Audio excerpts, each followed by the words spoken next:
di bulan yang spesial, bulan yang utama, bulan yang bernama bulan Dzulqa'dah.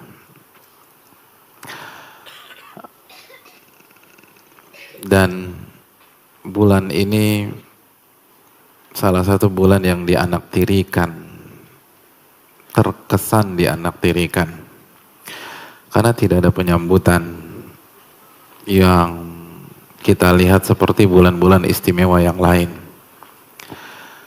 Tidak ada jamuan,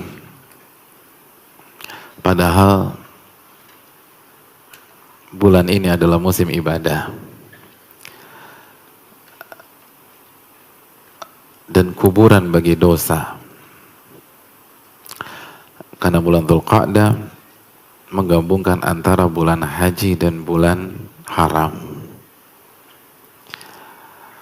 Oleh karena itu hadirin yang dirahmati oleh Allah Subhanahu wa taala, walaupun bulan ini tidak dimuliakan sebagaimana layaknya, dan beribadah di bulan ini jauh lebih berat daripada beribadah di bulan suci Ramadan, karena atmosfernya berbeda, lingkungannya tidak sekondusif di Ramadan. Tapi orang-orang besar itu melihat yang tidak dilihat oleh mayoritas manusia.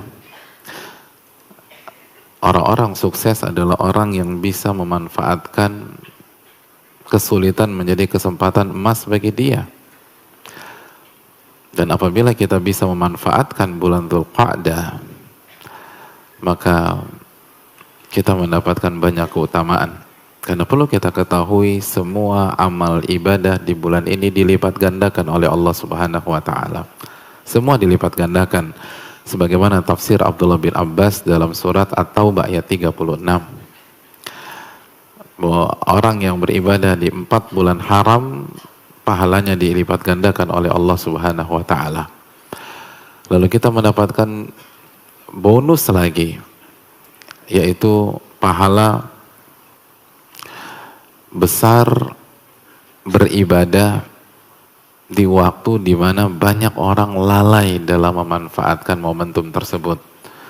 Sebagaimana hadis Nabi riwayat Imam Muslim ketika Nabi bersabda, "Al-ibadatu fil haraji kal hijrati ilayya." Beribadah di waktu haraj. Apa salah satu makna al-haraj?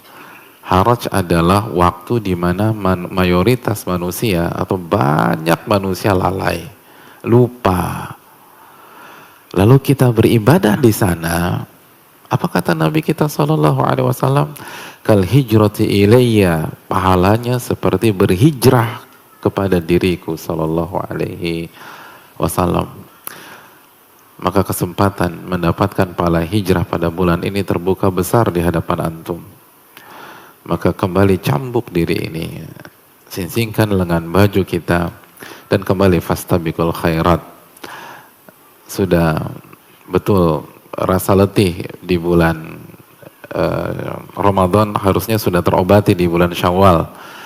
Maka hari ini atau di bulan ini kita masuk ke musim ibadah berikutnya, itu bulan Dzulqa'dah. Lalu setelah bulan Dzulqa'dah, musim ibadah berikutnya di bulan Dzulhijjah, lalu musim ibadah berikutnya di bulan Al-Muharram.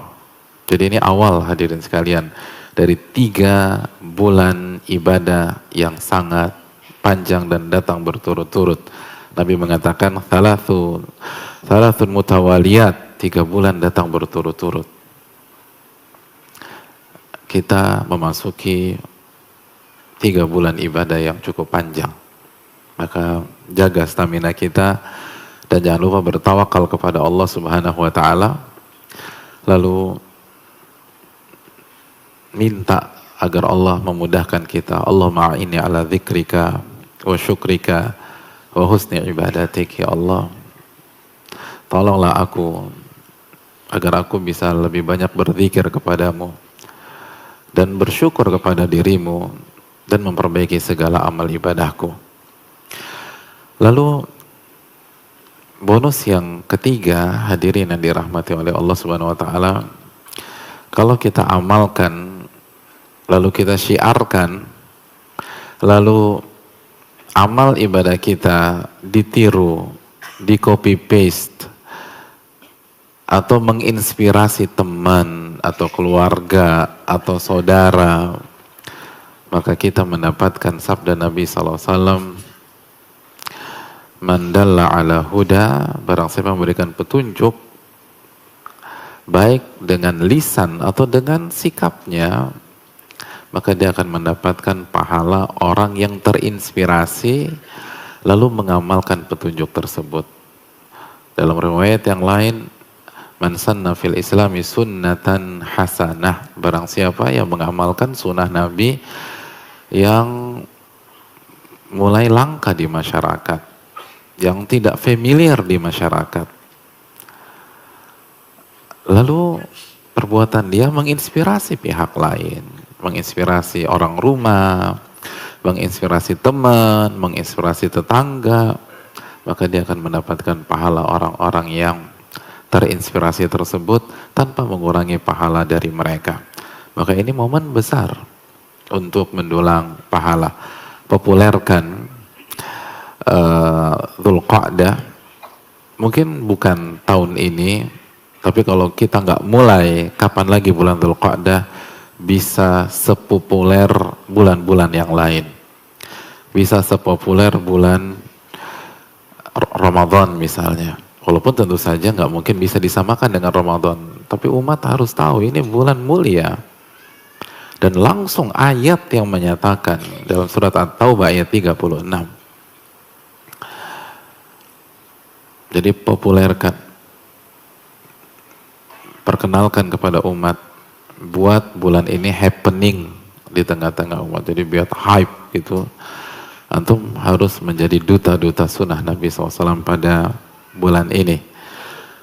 Dan kalau bulan ini bisa populer, dan itu tidak mustahil hadirin, kita ngelihat dengan nyata betapa banyak sunnah Nabi SAW yang 10 tahun yang lalu, 20 tahun yang lalu nggak jelas. Bahkan orang yang mengamalkan mungkin dipandang sesat, dipandang aneh, datang dari planet lain, tapi pada hari ini semua terbiasa. Iktikaf misalnya, cadar misalnya, maka catatkan diri antum sebagai orang-orang yang mensosialisasikan sunnah Nabi SAW yang tidak populer sehingga menjadi populer, dan antum akan terus mendapatkan pahalanya sampai antum mati nanti. Setiap orang yang mengamalkan dan semangat beribadah di bulan Dzulqa'dah, maka rekening pahala antum pun mendapatkan bagian dari pahalanya tersebut. Lalu yang terakhir yang saya ingin sampaikan hadirin sekalian, hati-hati dengan dosa. Hati-hati dengan dosa. Karena Allah sudah katakan dalam At-Taubah 36, jangan zalimi diri kalian di 4 bulan ini. Ini penekanan, bukan pengkhususan. Dan ini sudah kita bahas ketika kita membahas bulan Rajab. Jadi saya rasa tidak perlu kita ulangi lagi. Tapi intinya adalah kalau kita baca buku tafsir, Abdullah bin Abbas mengatakan dosa di 4 bulan haram dan Dzulqa'dah salah satunya itu dilipat gandakan oleh Allah. Makanya saya katakan ini kuburan bagi dosa. Ini bahaya. Mulai saat ini kalau kita belum sadar, malam ini nih hati-hati dengan dosa. Karena 3 bulan ke depan perhitungan dosa berbeda. Kita punya 3 bulan haram ke depan, Dzulqa'dah, Dzulhijjah, dan Al-Muharram.